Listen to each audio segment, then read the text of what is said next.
शिक्षा वो शेरनी का दूध है जो पिएगा वो दहाड़ेगा। दोस्तों, डॉक्टर भीमराव अंबेडकर के इन्हीं शब्दों के साथ आइए शुरू करते हैं हम आज के चैप्टर को। आज का जो चैप्टर है हमारा वो नदी के द्वारा उत्पन्न स्थलाकृतियाँ हैं। भूगोल में ये बहुत ही महत्वपूर्ण स्थान रखता है दोस्तों, और यहाँ से परीक्षाओं में आपके प्रश्न देखने को मिलेंगे ही मिलेंगे। तो आइए शुरू करते हैं। तो दोस्तों, सबसे पहले हम देखते हैं कि नदियाँ अपना जो स्थलाकृतियों का निर्माण करती हैं, वो स्थलाकृतियों का निर्माण करने के लिए कौन से कार्य करती हैं, किस कार्य के द्वारा उन स्थलाकृतियों का निर्माण करती हैं। तो दोस्तों, मैंने आपको इसके पहले वीडियो में अपक्षय अपर्दन वाला एक वीडियो बनाया है, उसको जाके देख लीजिएगा। उसमें अपक्षय अपर्दन और निक्षेपण को अच्छी तरह से मैंने समझाया है। आइए संक्षिप्त रूप से देख लेते हैं, अपक्षय क्या होता है, अपर्दन क्या होता है और निक्षेपण क्या होता है। ठीक है, तो देखिए, नदियाँ जो है अपना जो स्थलाकृतियों का निर्माण करती हैं वो तीन तरह से करती हैं। अपक्षय के द्वारा करती हैं, अपर्दन के द्वारा करती हैं और निक्षेपण के द्वारा करती हैं। देखिए, जब नदियाँ जो है, अपक्षय का मतलब होता है एक ही जगह से जब चट्टानें टूट जाती हैं, ठीक है, एक ही जगह पे चट्टानें जब टूट जाती हैं। अपर्दन का मतलब होता है इंग्लिश में इसको इरोजन कहते हैं। तो इसका मतलब होता है जब नदियाँ बहती हैं, इस तरह से जब बहती हैं तो अपने साथ कंकड़ पत्थर को लेके चलती हैं, अपने साथ कंकड़ पत्थर को लेके ऐसे चलेंगी और उसमें जो है घिसावट होती है और वो चट्टानें टूटती फूटती रहती हैं, उसको अपर्दन कहते हैं। और जब ये तोड़ फोड़ के घिस के जो है ये नदियाँ कहीं ले जाके उनको निक्षेपित कर देती हैं, कहीं ले जाके उनको गाज देती हैं, तो उसको क्या कहते हैं, निक्षेपण कहा जाता है।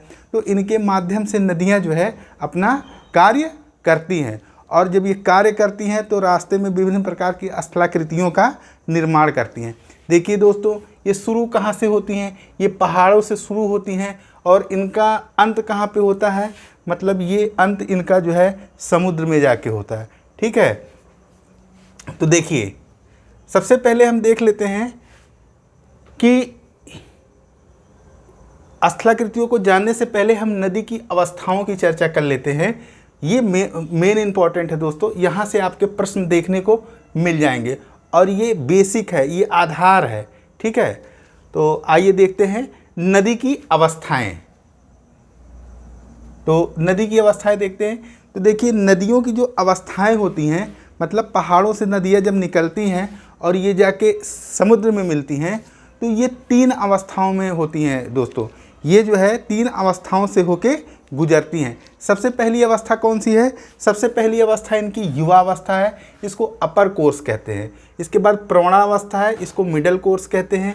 इसके बाद वृद्धावस्था है, इसको लोअर कोर्स कहते हैं। क्या कहते हैं दोस्तों, इसको लोअर कोर्स कहते हैं। देखिए, युवावस्था में क्या होता है, ये युवावस्था का जो कार्य होता है ये पर्वतों में होता है, क्योंकि नदियाँ अपने युवा अवस्था में जब रहती हैं तो ये पर्वतों से निकलती हैं, इस तरह से पर्वत से पानी निकलता है। तो यहाँ पे क्या होता है, इनकी स्पीड बड़ी तेज़ होती है। क्या होती है इनकी स्पीड, इनकी स्पीड बहुत तेज़ होती है, और इनकी स्पीड यहाँ पे क्या होती है, युवावस्था में बहुत तेज़ होती है।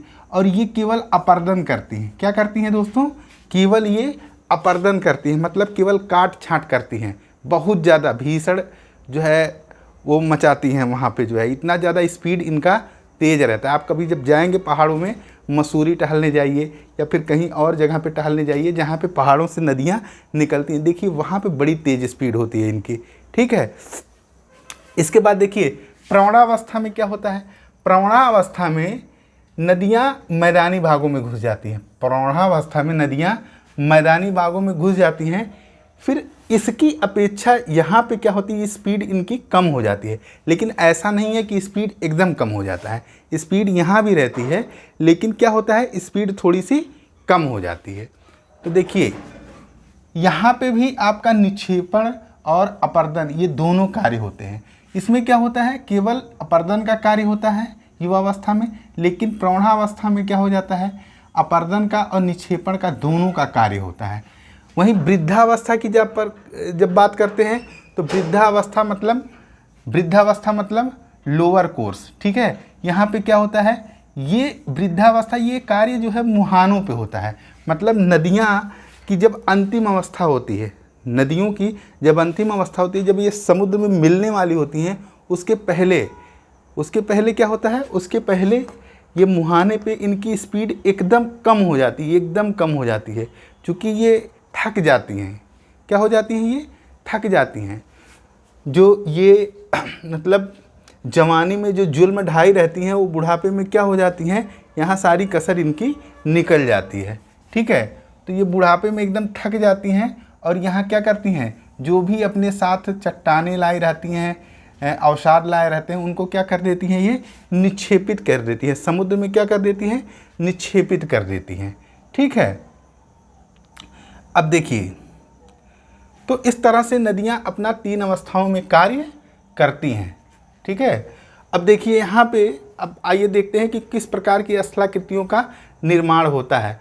तो नदियाँ 2 प्रकार की स्थलाकृतियों का निर्माण करती हैं। एक अपरदन के द्वारा स्थलाकृतियों का निर्माण होता है, एक क्या होता है, अपरदन के द्वारा स्थलाकृतियों का निर्माण होता है, और दूसरा क्या होता है, निक्षेपण के द्वारा जिन स्थलाकृतियों का निर्माण होता है उनकी हम चर्चा करेंगे। तो देखिए, जब नदियाँ अपरदन करना शुरू करती हैं, मान लीजिए पहाड़ से, यहाँ से मान लीजिए, यहाँ से देखिए ये नदी जो है निकल रही, तो सबसे पहले ये वी आकार की घाटी बनाती है। क्या बनाती है? वी आकार की घाटी का निर्माण करती है। क्या करती है? वी आकार की घाटी का निर्माण करती है। ये वी आकार की घाटी का जब निर्माण करती है, आप लोग चित्र में भी देख सकते हैं दोस्तों, वी आकार की घाटी, ये पूरा एकदम बहुत अच्छी से आपको दिखाई देगा।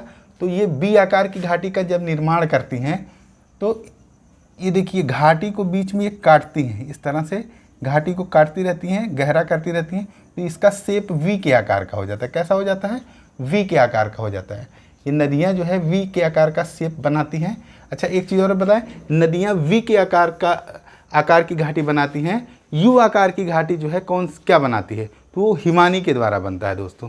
ठीक है, तो देखिए यहाँ वी आकार की घाटी इस तरह से बन जाती है। अब क्या होता है, अब देखिए जब इसको और ये गहरा करने लगती हैं, इस तरह से इसको और गहरा करने लगती हैं, तो इसी को वी आकार की जो ये घाटी होती है, ये किस में कन्वर्ट हो जाती है? वी आकार की घाटी जो है ये कन्वर्ट हो जाती है गार्ज में। किस में कन्वर्ट हो जाती है? गार्ज में। इसको कहते हैं गार्ज। तो जब वी आकार की घाटी और गहरी हो जाती है, तो इसको क्या कहा जाता है? गार्ज कहा जाता है। इसको गार्ज कहा जाता है। और जब ये और ज़्यादा गहरी होने लगती है, इस तरह से चट्टानों को काट के और ज़्यादा एकदम गहरी कर देती है इस तरह से, और इसका आकार आई के आकार का हो जाता है, आई के आकार का हो जाता है, तो इसको क्या कहा जाता है? इसको कैनियन कहा जाता है। कैनियन क्या कहा जाता है दोस्तों? इसको कैनियन कहा जाता है। तो देखिए वी, यही घाटी से, यहीं से 3 प्रकार की आपको आकृतियाँ देखने को मिल रही हैं। वी आकार की घाटी, फिर उसके बाद गार्ज वही चीज़ बन जाता है, फिर वही चीज़ जो है क्या बनता है? कैनियन बन जाता है। ठीक है, तो इस तरह से हमने देखा। ये अपना कार्य, ये सब चीज़ें जो होती हैं, ये युवावस्था में होती हैं। ये जो कार्य होती हैं इसकी, ये जो स्थलाकृतियाँ बनती हैं, ये इसकी युवावस्था में बनती हैं, क्योंकि वहाँ पे बहुत ज़्यादा काट छाँट के वाला पर्दन होता रहता है। फिर क्या होता है? फिर नदियाँ ऐसे आगे बढ़ती हैं, आगे बढ़ती हैं, अपने साथ जो भी पहाड़ों में कंकड़ पत्थर हैं, इसको बिटोरते बिटोरते बिटोरते बिटोरते ये लेके आगे बढ़ती हैं। ठीक है, तब ये आगे बढ़ती हैं जब ऐसे लेके, तो क्या होता है? बहुत तेज़, इनकी स्पीड भी बहुत तेज़ होती है, और ये ऐसे बिल्कुल पानी ऐसे एकदम छप छप टाइप का, बहुत ही मतलब बहुत ज़्यादा गहरा नहीं होता है, ऐसे आदमी उसमें पानी में चल सकता है। ठीक है, तो आदमी पानी में क्या कर सकता है? चल सकता है। तो आप देखिए इसको क्या कहा जाता है? तो ये जो क्षेत्र होता है इसको कहा जाता है रैपिडो। रैपिडो हिंदी में इसको कहते हैं क्षिप्रिका। क्या कहते हैं? क्षिप्रिका कहा जाता है। तो ये फिगर में आप लोग देख सकते हैं कि क्षिप्रिका जो है इस तरह से जो है मिलती है। और इसके बाद जब आगे बढ़ते हैं तो देखिए ऊंचे भाग से जब ये जल जो है नीचे गिरता है, एकदम बिल्कुल इस तरह से ऐसे ही हचाक से ना गिरता है जब नीचे जल पे, तो यहाँ पे क्या होता है? ये जल बहुत ऊंचे से, जो मुलायम चट्टानें होती हैं इनको काट के ये नीचे गिरती हैं, तो इसको क्या कहा जाता है? इसको कहा जाता है जलप्रपात। क्या कहा जाता है? जलप्रपात कहा जाता है। इसको क्या कहा जाता है दोस्तों? ये जो जल गिरता है या पानी गिरती है, इसको कहा जाता है जलप्रपात। अब देखिए यहाँ पे जब पानी गिरेगा तो यहाँ पे गड्ढा हो जाएगा कि नहीं हो जाएगा? तो ये गड्ढा हो रहा है, यहाँ पे बहुत बड़ा गड्ढा हो रहा है, तो इसको क्या कहा जाता है? जलगर्तिका कहा जाता है। क्या कहा जाता है? जलगर्तिका कहा जाता है। इसको क्या कहा जाता है? जलगर्तिका कहा जाता है। और ये और ज़्यादा जब गढ़ा हो जाता है, बहुत ज़्यादा ये गड्ढा हो जाता है, बहुत ज़्यादा गड्ढा हो जाता है, तो इसको क्या कहा जाता है? इसको कहा जाता है अवनमन कुंड। अवनमन कुंड कहा जाता है। अवनमन कुंड कहा जाता है इसको। ठीक है, जब बहुत ज़्यादा गहरा हो जाता है तो उसको क्या कहा जाता है? अवनमन कुंड कहा जाता है। फिर देखिए दोस्तों, नदियाँ धीरे धीरे क्या होती हैं? आगे बढ़ती हैं। नदियाँ क्या होती हैं? आगे बढ़ती हैं। नदियाँ क्या होती हैं? आगे बढ़ती हैं। तो आगे बढ़ती हैं तो ये नदियाँ एकदम सीधे आगे नहीं बढ़ती हैं, बल्कि ऐसे क्या होता है, इस तरह से ऐसे मोड़ बनाती हुई आगे बढ़ती हैं, ऐसे घूमती हुई। तो इसकी आकृति सर्प के समान होती है, इसलिए इसको कहा जाता है विसर्प। तो यहाँ से देखिए नदियाँ जो है ये मैदानी भागों में घुसती हैं और विसर्प बनाती हैं। क्या बनाती हैं? विसर्प की आकृति की हो जाती हैं, सर्प की आकृति की हो जाती हैं, तो इनको क्या नाम दिया जाता है? विसर्प। तो एक स्थलाकृति ये विसर्प का बनाती हैं।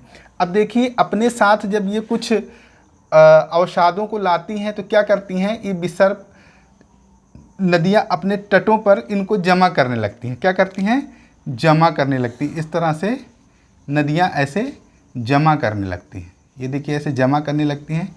इसको क्या कहा जाता है? इसको कहा जाता है प्राकृतिक तटबंध। प्राकृतिक तटबंध, इसको क्या कहा जाता है दोस्तों? प्राकृतिक तटबंध। ये जो है निक्षेपण के द्वारा बनी हुई स्थलाकृति है। ये निक्षेपण के द्वारा बनी स्थलाकृति है। स्थलाकृति है। ठीक, देखिए अब इसके बाद नदी आगे बढ़ती है। अब देखिए दोस्तों, कभी कभी ये जो देखिए इस तरह से ये है, आप लोग विसर्प को जो है चित्र में भी देख सकते हैं। ठीक है, फिर देखिए आगे ये जो इस तरह से घूम रही है, कभी कभी ये ऐसे घूम के ना जाके ये नदियाँ इसको यहाँ से काटना शुरू करती हैं और यहाँ से ऐसे सीधे मिल जाती हैं। तो ये जो नदी का ये वाला भाग है, ये ऐसे जो है बिल्कुल अलग हो जाता है। क्या हो जाता है? बिल्कुल अलग हो जाता है। तो इसको क्या कहा जाता है? तो इसको कहा जाता है दोस्तों छाटन झील। छाटन झील इसी कहा जाता है। इसे क्या कहा जाता है? इसी को छाटन झील कहा जाता है। क्या कहा जाता है दोस्तों? इसी को छाटन झील कहा जाता है। अब देखिए ये नदियाँ जो है आगे बढ़ती हैं धीरे धीरे। धीरे धीरे क्या होता है? इनका जो है वो जो वेग होता है ये धीरे धीरे कम होता जाता है। फिर यहाँ पे आके वेग क्या हो जाता है? एकदम मतलब बहुत कम हो जाता है। तो अपने अवसादों को यहीं पे ये जमा कर देती हैं। अवसादों को क्या करती हैं? यहीं पे जमा करना शुरू कर देती हैं। तो ये यहाँ पे क्या बनाती हैं? समप्राय मैदान। क्या बनाती हैं? समप्राय मैदान का निर्माण करती हैं। फिर ये जब नदी में नदियाँ जो है जब समुद्र में गिरती हैं, जब नदियाँ समुद्र में गिरती हैं तो ये डेल्टा का निर्माण करती हैं। क्या करती हैं? ये अपने साथ जो अवसाद लाते हैं, इन अवसादों को क्या करती हैं? धीरे धीरे धीरे धीरे धीरे ढो पाने में अक्षम होती हैं अवसादों को, तो यहीं पे ये गांज देती हैं। तो ये यहाँ पे क्या बन जाता है? डेल्टा का निर्माण हो जाता है।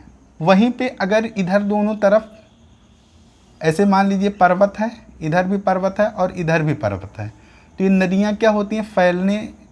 फैल नहीं सकती हैं। तो यहाँ पे क्या होता है? ये इस तरह से चलती हैं, तो इधर जो है इसी नदी में ये पूरा अपने गाद को ऐसे गिरा देती हैं। इस तरह से ये नाल के आकार का होता है गाद, इस तरह से गिरा देती हैं। तो इसको क्या कहा जाता है? इसको एक्सचुरी कहा जाता है। क्या कहा जाता है दोस्तों? एक्सचुरी। एक्सचुरी। आपको बता दें कि भारत में जो जैसे नर्मदा नदी है ये एक्सचुरी बनाती है, वहीं पे आपका जो पूर्वी घाट की नदियां हैं वो क्या बनाती हैं? पूर्वी घाट की नदी में आपका मान लीजिए कृष्णा नदी है, ठीक है, ये सब क्या बनाती हैं? ये सब गंगा नदी है, ये सब क्या बनाती हैं, डेल्टा का निर्माण करती हैं, डेल्टा का निर्माण करती हैं। ठीक है, डेल्टा क्या होता है, डेल्टा जो है निक्षेपण द्वारा बनी स्थलाकृति होती है। डेल्टा क्या होता है, निक्षेपण द्वारा बनी स्थलाकृति होती है। एक्चुअली क्या होती है, ये भी निक्षेपण द्वारा बनी स्थलाकृति होती है। अब एक टर्म और है कि सरिता अपहरण क्या होता है। तो सरिता अपहरण वो होता है जब मतलब युवावस्था में नदियाँ चलती हैं तो क्या करती हैं, छोटी नदियाँ इसमें जो है जब मिलती हैं तो बिल्कुल विलुप्त हो जाती हैं, तो इसको कहा जाता है सरिता अपहरण। आशा है कि यहीं से ही आपके प्रश्न फंस जाएंगे। ठीक है, अगर वीडियो अच्छी लगी हो तो लाइक और सब्सक्राइब कीजिए, बेल आइकन की घंटी दबाइए। धन्यवाद।